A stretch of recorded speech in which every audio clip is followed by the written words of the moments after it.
3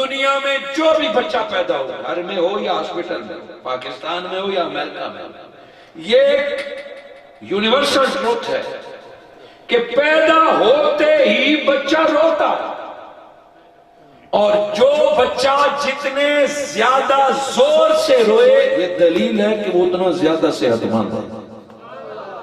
medical اس بات پہ متفق ہے کہ جو بچہ روئے نا وہ بیمار ہے، یا اس کے منہ میں کوئی گند ہے، یا اس کے منہ پر کوئی پردہ ہے، یا اس کا گلا بند ہے، وہ ایب نارمل ہے، وہ بیمار ہے، وہ کسی مشکل میں ہے۔ جو بچہ پیدا ہو اور نہ روئے وہ ٹھیک نہیں ہے، اور رونے والا بچہ صحت مند ہے۔ اسی لیے پیدا ہوتے ہی لوگ توجہ کرتے ہیں کہ رونے کی آواز آئے گی۔ سارے بچے دنیا میں پیدا ہوتے ہیں، ہوتے رہیں گے، وہ روئیں گے۔ عبداللہ و آمنہ کے گھر 12 ربیع الاول کو جو چاند سا بچہ پیدا ہوا، بشری اصولوں کے مطابق تو اسے رونا چاہیے تھا، مگر وہ بچہ پیدا ہوا، ماں کے کان انتظار کر رہے ہیں، دائیاں دیکھ رہی ہیں، مگر رونے کی آواز نہ آئی۔ ماں پریشان ہوئی، ہر کوئی پریشان ہوا کہ بچہ پیدا تو ہوا پر رو نہیں رہا۔ قریب گئے، رو تو نہیں رہا۔ اس چاند کے چاند جیسے بچے کے پھول جیسے لب ہل رہے ہیں، وہ رو نہیں رہا۔ جب کان قریب کیا تو پیدا ہونے والا بچہ باقی بچوں کی طرح رو نہیں رہا، بلکہ لا الہ الا اللہ کہہ کے اے مولا میں محمد کو دنیا میں بھیجا ہے تو میری امت کی بخشش کا اہتمام بھی فرما دے۔ سو عام بچہ پیدا ہو تو روئے، اور محمد مصطفیٰ پیدا ہو تو تیری میری بخشش کی دعا مانگے۔ نہ تیری ولادت مصطفیٰ جیسی ہے، نہ تیری زندگی مصطفیٰ جیسی ہے۔ حضور صلی اللہ علیہ وآلہ وسلم کی ولادت ہی بتا دیتی ہے کہ یہ عام بشر نہیں ہے، چنیدہ ہے، افضل البشر ہے۔ میرے آقا صلی اللہ علیہ وآلہ وسلم پیدا ہوئے، اس کے ساتھ ہی جتنی بشری مجبوریاں بچے کے ساتھ ہوتی ہیں۔ جب بچہ پیدا ہوتا ہے تو دائیاں پانی تیار کر کے رکھتی ہیں، اسے پلانے کی ضرورت ہوتی ہے۔ ماں کے بدن کی جو اس کے ساتھ نجاست یا غلاظت آتی ہے، بچے کو غسل کی ضرورت ہوتی ہے، پھر خوشبو کی ضرورت ہوتی ہے۔ دائیوں نے پانی تیار کر کے رکھا ہوا ہے کہ اس بچے کو غسل دیں گے، پھر خوشبو لگائیں گے، مگر حیران ہو جاتی ہیں کہ ہے تو بشر مگر خلاف معمول، غسل کی ضرورت نہیں ہے، خوشبو کی ضرورت نہیں ہے۔ پیدا ہونے والا بچہ پہلے سے بھی زیادہ عام بچوں سے خوبصورت بھی ہے، اور کستوری سے بڑھ کر خوشبو آ رہی ہے۔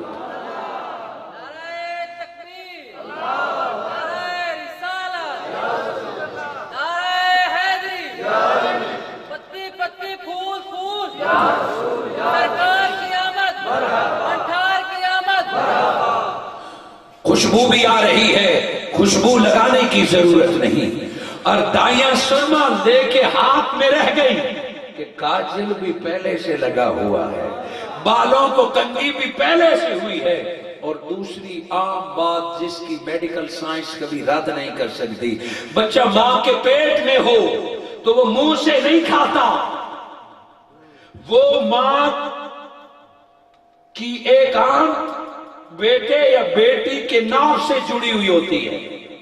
بچہ پیدا ہو تو پیدا ہونے کے بعد ناف کاٹی جاتی ہے، وہ میڈیکل گھر میں ہو، دائی کے پاس ہو یا ہاسپٹل میں ہو، وہ ماں کے ساتھ جڑا ہوا ہوتا ہے، ناف کے ساتھ، اس کو کاٹنا پڑتا ہے کہ آج کے بعد خوراک ناف سے نہیں تم منہ سے کھاؤ گے۔ اور جب میرے آقا دنیا میں تشریف لائے تو دائیاں بلیڈ، چھری یا کینچی تیار کر کے کہ ناف کاٹیں گے، مگر حیران ہوئے کہ ناف پہلے سے کٹی ہوئی ہے۔ بچہ بھی صحت مند ہے، ناف کٹی ہوئی ہے۔ کیوں؟ چونکہ ناف سے بچے پلتے ہیں، اور یہ وہ بچہ ہے جسے ماں نہیں پال رہی تھی۔ جس دن سے یہ ماں کے بدن میں آیا ہے یہ ماں کو پال رہا تھا۔ ناف مریدہ پیدا ہوئے، ناف کٹی ہوئی۔ چلو پیدا ہوتے وقت جھٹکے لگے ہوں گے، ناف خود کٹ گئی ہوگی، کبھی کبھار ہو جاتا ہے ناف کٹ گئی ہوگی، ہاتھ لگ گیا ہوگا، دائی کا ہاتھ لگ گیا ہوگا، ناف کٹ گئی ہوگی، کچھ عقل مانتا ہے، مگر اگلی بات دیکھ کے فیصلہ ماننا پڑا، تسلیم کرنا پڑا کہ عام بشر نہیں ہے۔ آج ختنہ، اور آپ اپنی زبان میں ختنے کو کیا کہتے ہیں؟ سنتے کہتے ہیں، سرائکی میں توہور بھی کہتے ہیں، سنتے بٹھانا کہتے ہیں، وہ ضروری ہے۔ اور حیران ہو گئے کہ ناف کٹی ہوئی ہے اور ختنہ بھی میرے مصطفیٰ کا پہلے سے ہوا ہے۔ وہ رب نے بتا دیا کوئی ضرورت نہیں میرے محبوب کو سجانے کی، رب نے مصطفیٰ کو سجا کے دنیا میں بھیجا ہے۔ عام بشر پیدا ہوگا، غسل کی، کاجل کی، تیل کی، ناف کی، ختنے کی ضرورت ہوگی، یہ محبوب مصطفیٰ ہے، تم جیسا بشر نہیں، سب کچھ رب نے کر کے دنیا میں بھیجا ہوگا۔ اور حضور کی آمد پر بہار، حضور کی آمد پہ ہر ماں کو بیٹا، حضور کی آمد پر تاروں کا قریب آنا، کہ نہ ولادت تمہاری اور مصطفیٰ کی ایک جیسے ہے، نہ حیات تمہاری اور مصطفیٰ کی ایک جیسی ہے، تم ہدایت کے لیے ترستے رہتے ہو، مصطفیٰ کے پاس ہدایت قرآن اور جبرائیل کی صورت میں آیا کرتی ہے۔ کیونکہ میں نے پہلے کہہ دیا تھا کہ وقت کا قلیل ہے، حیات انبیاء، میرے آقا کی ظاہری عمر 63 برس ہے۔ حاضرین مکرم، ہمارا عقیدہ سنیں کہ ہم حضور کی موت کا انکار نہیں کرتے، میرے آقا کے وصال کا انکار نہیں کرتے، چونکہ آقا بشر ہیں۔ حضور کی موت یا وصال کا انکار در حقیقت قرآن کا انکار ہے۔ اللہ رب العزت نے فرمایا اِنَّكَ مَيِّتٌ وَإِنَّهُمْ مَيِّتُونَ، میرے مصطفیٰ آپ کے لیے بھی موت ہے اور ان لوگوں کے لیے بھی موت ہے۔ جس طرح حضور کی بشریت تمہاری بشریت سے جدا اور افضل ہے، حضور کی ولادت تمہارے بچوں جیسے نہیں، اسی طرح میرے آقا کا وصال بھی عام بشر کے وصال کی طرح نہیں ہے۔ حضور کی موت کو قرآن نے جدا بیان کیا، تیری میری موت حیات ختم کرنے والی ہے، اور میرے مصطفیٰ کی موت نبوت نہیں ختم کر سکتی، رسالت نہیں ختم کر سکتی، فیض اور کرم نہیں روک سکتی۔ ہاں اتنی بات ضرور ہے کہ موت حضور تک آئی ہے۔ بات بڑی باریک ہے لیکن سمجھانا ضروری ہے، ہر کسی کی موت برابر نہیں، عام بشر اور شہید وہ بھی ایک جیسے نہیں، نیک بندے اور گناہگار کی موت بھی ایک جیسے نہیں۔ اللہ رب العزت نے فرمایا من عمل صالحا، جس بندے نے نیک عمل کیا، من ذکر و انثی، وہ مرد ہے یا عورت ہے، آخری سانس تک نیک عمل کرتا رہا، فَلَنُحْيِيَنَّهُ حَيَاةً طَيِّبَةً، عزرائیل کو آنے دو نا، اس کی روح جدا کرنے دو، میں رب کہتا ہوں کہ عزرائیل کے آنے سے اس کی زندگی ختم نہیں ہو سکتی، موت کے آنے سے اس کی زندگی ختم نہیں ہو سکتی۔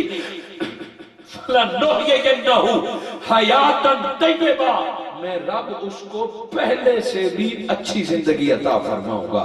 شہید کی زندگی بھی نیک بندے سے زیادہ اچھی ہوتی ہے، اور نبی تو وہ ذات ہے جس کی وجہ سے شہید کو حیات ملتی ہے۔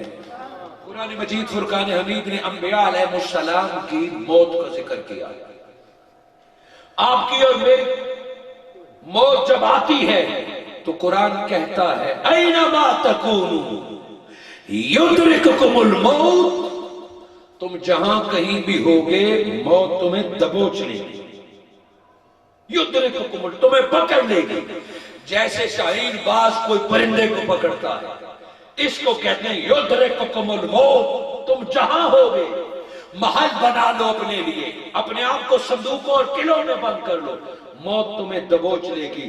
عام بشر کو موت دبوچتی ہے، اور جب نبی کی بات ہوتی ہے تو قرآن یہ کہتا ہے اِذْ حَضَرَ یعقوب الموت، کہ موت یعقوب علیہ السلام کے پاس غلاموں کی طرح حاضر ہو گئی ہے۔ موت عام بندے کو مارنے آتی ہے، اور نبیوں کے پاس موت غلامی کرنے آتی ہے۔ حضرہ کا لفظ ہے کہ غلاموں کی طرح حاضر ہوتی ہے، یہ ایک قرآن کی آیت، اور قرآن کی دوسری آیت کہ موسیٰ علیہ السلام کے پاس موت آتی ہے، احادیث مبارکہ بھی آپ نے سنے، موت تو آنی ہے، موسیٰ علیہ السلام کے پاس موت آنی ہے۔ موسیٰ علیہ السلام نے پوچھا کہ کیسے آنا ہوا؟ موت کے فرشتے نے آکھا ہے جناب کو مارنا ہے، کچھر نیڑے آیا، یہی کہا ہوگا کہ آپ کو مارنے آیا ہوں۔ موسیٰ علیہ السلام نے کہا نزدیک آ، وہ نزدیک ہوا، مکہ موسیٰ علیہ السلام کا وَوَقَذَهُ پہلے سے مشہور تھا، موت کے فرشتے کو تھپڑ مارا، اس کی آنکھ نکلی، اور وہ پھر رب کے بارگاہ میں گیا اور رب کے ہاں درخواست گزار ہوا، مولا آج کیسے بندے کے پاس بھیجا جو مرنا ہی نہیں چاہتا۔ اب سبحان اللہ بعد میں کیجئے، پہلے سوچئے کہ چلو موت کے فرشتے کو نہیں پتا تھا کہ بندہ ڈاڑھا ہے، موت کے فرشتے کو نہیں پتا تھا، اللہ کو تو پتا تھا نا کہ اس کا کیا حال ہونے والا ہے، رب کو تو علم تھا، اللہ ہی بتا دے، ذرا دھیان کے ساتھ باقیوں کی طرح نہ جانا، اللہ نے بھی نہیں بتایا، ہاں اللہ نے بھی نہیں بتایا کہ خیال رکھنا اپنا، پتہ ہے کیوں؟ رب دکھانا چاہتا تھا کہ عام بشر موت سے ڈرتا ہے، اور بشر میں کچھ ہستیاں ہیں جو موت کو بھی ڈرا سکتی ہیں، جو موت کو بھی ڈرا سکتی ہیں۔ اب موت کے فرشتے نے کہا اے حیات انبیاء جاننے اور سننے والوں، اب موت کے فرشتے نے کو رب نے پھر کہا کہ دوبارہ جا، اس نے بھی کہا ہوگا مولا پھر وہیں جاؤں گا، اللہ نے آنکھ درست کی ہوگی، کہا دوبارہ جا، اب مرنے مرانے کا نام نہیں لینا، یہ مرنا مرانا تو عام بندوں کا ہوتا ہے، اعلیٰ بندے کا تو ملاقات ہوا کر دی ہے۔ کہا موسیٰ علیہ السلام سے اتنا کہنا کہ رب ملاقات کا مشتاق ہے، اللہ ملنا چاہتا ہے دوبارہ، اور سلام کے بعد کہا کہ اللہ یاد کر رہا ہے ملنا چاہتا ہے، کہا ہوں ٹھیک ہے، کہا آ میں بھی انتظار کر رہا ہوں، جلدی کر مجھے میرے رب سے ملا دے۔ یہ تو موسیٰ علیہ السلام کی بات تھی، جیسے ہم نے کہا کہ یہ بات بہت بڑی ہے، ایک دفعہ زمین و آسمان ہل گئے، ایک دفعہ حضرت عمر فاروق بھی رو پڑے، مگر آقا پر بھی یہ گھڑی آئی، مگر پتہ ہے کیسے آئی؟ موسیٰ علیہ السلام کے پاس تو اجازت لے کے آیا، اور موسیٰ علیہ السلام نے اسے نبیوں کے پاس آنے کا ادب سکھا دیا۔ جبرائیل علیہ السلام آقا کے پاس آئے، ربیع الاول کا مہینہ ہے، میرے آقا صلی اللہ علیہ وآلہ وسلم کے پاس جبرائیل علیہ السلام نے درخواست پیش کی، یا رسول اللہ ملک الموت آیا ہے مگر مدینہ شہر سے باہر بیٹھا ہے، دروازہ بھی نہیں، محلہ بھی نہیں، شہر سے باہر بیٹھا ہے، جب آپ کہیں گے اجازت لے کہ وہ آپ کے پاس حاضر ہو جائے۔